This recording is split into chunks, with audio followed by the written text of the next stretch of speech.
Hello viewers, welcome to wild wolf. నేను మీ Zakir Hussain. So ఇక game changer producer Dil Raju Pawan Kalyan గారితో భేటీకి అయితే రెడీ అయిపోయారు. ఎందుకంటారు? గేమ్ చేంజర్ మూవీ కోసమేనా? సో దీని గురించి విశ్లేషణ తీసుకోవడానికి ప్రస్తుతం మనతోటి సీనియర్ జర్నలిస్ట్ జగదేవ్ గారు ఉన్నారు. సార్కి వెల్కమ్ చెప్పేద్దాం. So hi sir. హలో అండి. సో ఎలా చూడొచ్చు వీళ్ళిద్దరి భేటీని? గేమ్ చేంజర్ కోసమే అంటారా? గేమ్ చేంజర్ కోసం అవ్వచ్చు. తర్వాత సినిమా రిలీజ్ అయిన నేపథ్యంలో టికెట్ల రేట్ల గురించి కానీ బెనిఫిట్ షోల గురించి కానీ కూడా అయ్యి ఉండొచ్చు.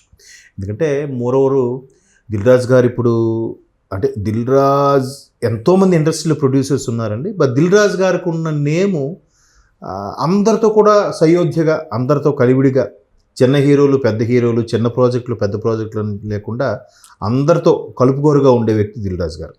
అంటే ప్యారలల్గా ఒకేసారి 2-3 సినిమాలు కూడా ఆయన ప్రొడక్షన్ నడుస్తూ ఉంటాయి.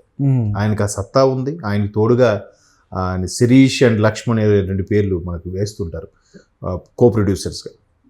వాళ్ళు కూడా దిల్ రాజు గారితో ఒక టీమ్గా చేసుకుని బాగా చేస్తున్నారు. ఇప్పుడు అంత సయోధ్య అందరితో కలివిడిగా ఉంటారు కాబట్టే తెలంగాణ ప్రభుత్వానికి ఫిల్మ్ డెవలప్మెంట్ కార్పొరేషన్ చైర్మన్గా కూడా పదవి ఇచ్చింది. దాని తగ్గట్టుగా మొన్న ఎంత బాధ్యతగా నిర్వర్తించి ఉండాలో ఉన్నారు. ఎందుకంటే ఏదైతే తెలంగాణ ముఖ్యమంత్రి గారు అసెంబ్లీ సాక్షిగా కొన్ని వ్యాఖ్యలు చేశారో దానికి సంబంధించి ఇండస్ట్రీ అంటే పడదని, లేకపోతే ఇండస్ట్రీకి ప్రభుత్వానికి మధ్యలో పొరపచ్చాలు ఉన్నాయనే వాటిని అన్నీ కూడా బ్రేక్ చేయడానికి, లేదంటే అవన్నీ అపోహలను మాత్రమే రుజువు చేయడానికి ఆయన కంకణం కొట్టుకొని ప్రభుత్వానికి సినీ పెద్దలకి మధ్యన మీటింగ్ పెట్టారు, అన్ని మాట్లాడారు. సో అన్నీ సర్దుకున్నాయి. కాకపోతే ఏదైతే బెనిఫిట్స్ వాటికి ఛాన్స్ ఇవ్వమని ఇవ్వము అని అన్నారో ముఖ్యమంత్రి గారు, దాన్ని మరలా ఈ వేడి చర్చలు కొంత తగ్గిపోతే అన్నీ సర్దుమనుగుతాయి. స్టార్టింగ్లో ఉంటుంది కదా అట్లా. సో ఇప్పుడు అక్కడ పవన్ కళ్యాణ్ గారు కూడా కలిశారన్నట్టుగా వార్తలు వస్తున్నాయి. మేబీ బెనిఫిట్ షో కావచ్చు. రెండోది ఏంటంటే already game changer Ram Charan గారితో తీసిన సినిమా శంకర్ గారి దర్శకత్వంలో దిల్ రాజు గారి బ్యానర్ మీద తీశారు. ఆల్రెడీ అది డలాస్లో అమెరికాలో గ్రాండ్ సక్సెస్ అయింది. అంటే అక్కడ ఉన్న వాళ్ళ భారతీయులు, తెలుగువారు ఎస్పెషల్లీ అందరూ వచ్చారు. అంటే ఇది మనకి హైదరాబాద్లోని విజయవాడలో అవుతుందిరా అన్నట్టుగా ఉంది. అంత భారీగా వచ్చారు. సో ఇంతమంది ఉన్నారా మన ఎస్పెషల్లీ తెలుగు సినిమాకి, తెలుగు ప్రేక్షకులు అనొచ్చు, లేదంటే రామ్ చరణ్ అభిమానులు అనొచ్చు, లేదా ఇండియన్ సినిమా అభిమానులు అని అనొచ్చు. వాళ్ళందరూ ఒకటికి వచ్చారు. సక్సెస్ బాగా అయ్యింది. ఇప్పుడు దాన్ని మరలా ఇక్కడ ప్రీ రిలీజ్ ఈవెంట్ లాగా ఆంధ్రాలో నిర్వహించాలని కూడా ఒక ప్రపోజల్, ఏది కంఫర్ట్గా ఉంటే ఎక్కడ సెక్యూరిటీ పరంగా కూడా. దానికి రామ్ చరణ్ గారు హీరో కాబట్టి, బాబాయే కదా, స్వయాన సొంత బాబాయ్. పైగా పవన్ కళ్యాణ్ గారికి అత్యంత ఇష్టమైన వ్యక్తుల్లో రామ్ చరణ్ ఒకరు.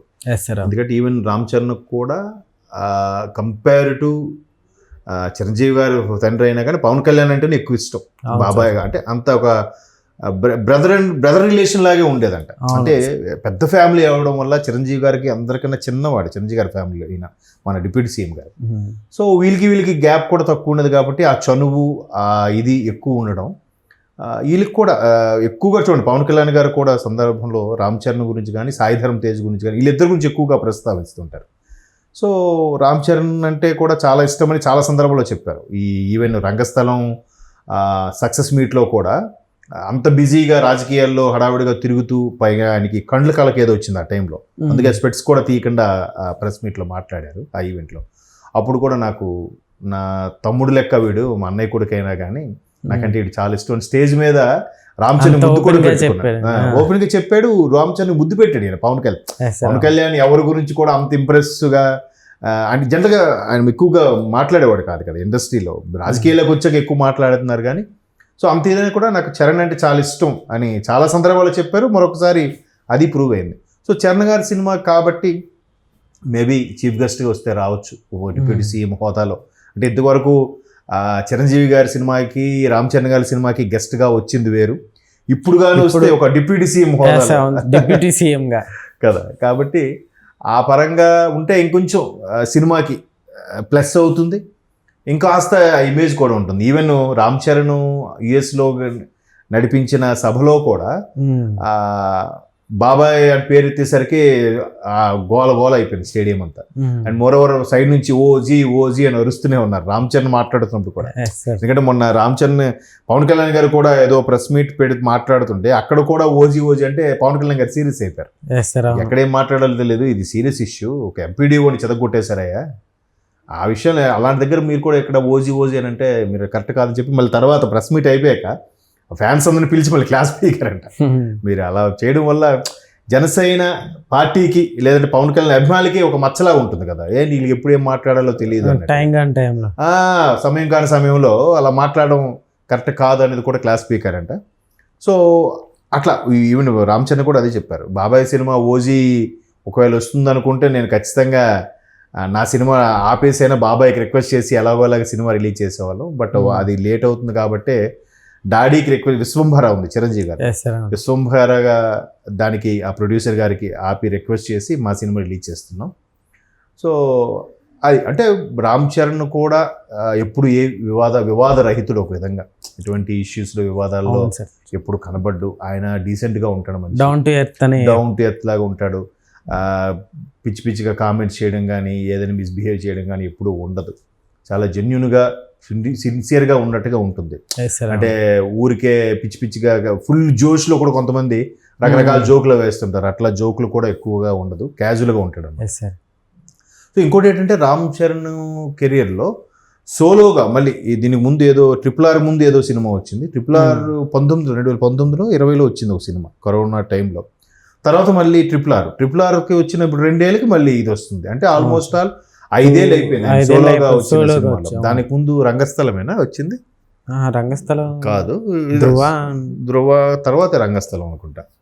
సో మొత్తానికి సో అట్లా సోలోగా వచ్చిన సినిమా ఒకటి, దానితోడు ముఖ్యమంత్రి ఉప ముఖ్యమంత్రిగా పవన్ కళ్యాణ్ గారు ఉన్నారు, ఎలాగో అక్కడ యూఎస్లో చేశారు ఈవెంట్, ఎక్కడ చేసే ఉద్దేశం ఉంటే ఖచ్చితంగా ఆంధ్రాలో చేస్తే డిప్యూటీ సీఎం గారు వచ్చే ఛాన్సెస్ ఉన్నాయి. ఇక్కడ చేశారనుకోండి మళ్ళీ ఇక్కడ ప్రభుత్వ పెద్దలని ఎవరినో పిలవాలి, ఇక్కడ ఉండి అక్కడ వాడిని పిలిస్తే కొంచెం ఇబ్బందిగా ఉంటుంది. అరే ఈ ప్రభుత్వంలో పెద్దలు ఎవరు లేరు, అక్కడనేమో ఎవరు పిలవలేదు, వాళ్ళనే పిలుచుకున్నారు అన్నట్టు కూడా ఎంతసేపు సోషల్ మీడియాలో వైరల్ అయిపోతాయి కదా ఇలాంటివన్నీ కూడా.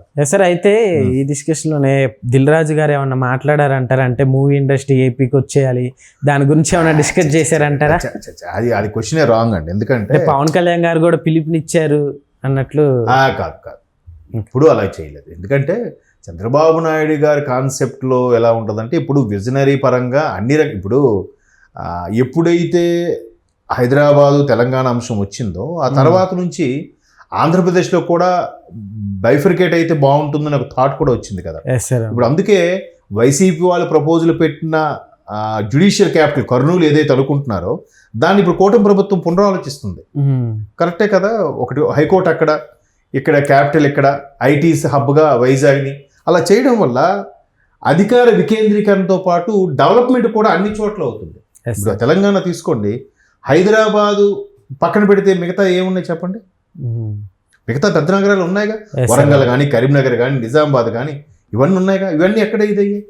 సో రెండోసారి బీఆర్ఎస్ వచ్చినప్పుడు కూడా కొంచెం ఆలోచించింది, మళ్ళీ ఇంకో ఐటీ హబ్గా కరీంనగర్ వైపు వరంగల్ను కొంత లేదంటే నిజామాబాద్ కొంత అట్లా డెవలప్ చేద్దామని ఒక థాట్ అయితే వచ్చింది. సో ఒకే అధికారము మొత్తం డెవలప్మెంట్ అంతా ఒక్క హైదరాబాద్ చేస్తే మిగతా అంతా ఏముంది, ఆదిలాబాద్ నుంచి ఇటు మహబూబ్ నగర్ వరకు అటు ఖమ్మం వరకు కూడా మిగతా అందరూ హైదరాబాద్కి వస్తున్నారు కదా.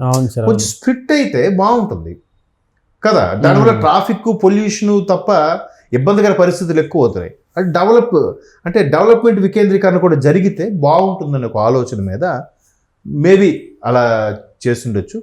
సో అలాగే మీరు కావాలంటే ఇండస్ట్రీని ఇక్కడ కూడా మీకు స్టూడియో కట్టుకోవడానికి ప్లేస్ ఇస్తామని చెప్పారు గతంలో చంద్రబాబు నాయుడు గారు, రామానాయుడు గారికి ఇస్తే కొంతవరకు కన్స్ట్రక్షన్ అయింది, మళ్ళీ తర్వాత ఆగిపోయింది. అనుకోకుండా జగన్మోహన్ రెడ్డి గారు గవర్నమెంట్ రావడం ఎక్కడెక్కడ స్తంభించిపోయాయి. ఇప్పుడు మరలా అక్కడ స్టూడియోలు ఉంటే ఇక్కడ కూడా ఉంటాయి. ఇప్పుడు చెన్నైలో స్టూడియోలు లేవా, బెంగళూరులో లేవా, హైదరాబాద్లో లేవా? సో అలా ఉన్నప్పుడు ఎక్కడ ఎవరికి అవకాశం ఉంటే అక్కడ షూటింగ్ చేసుకుంటారు కదా. అంత మాత్రాన ఇండస్ట్రీ తల్ల వెళ్ళిపోయింది అనుకోవడం అనేది పొరపాటు. ఈ విషయంలో తమిళనాడుని మెచ్చుకోవచ్చు మనం.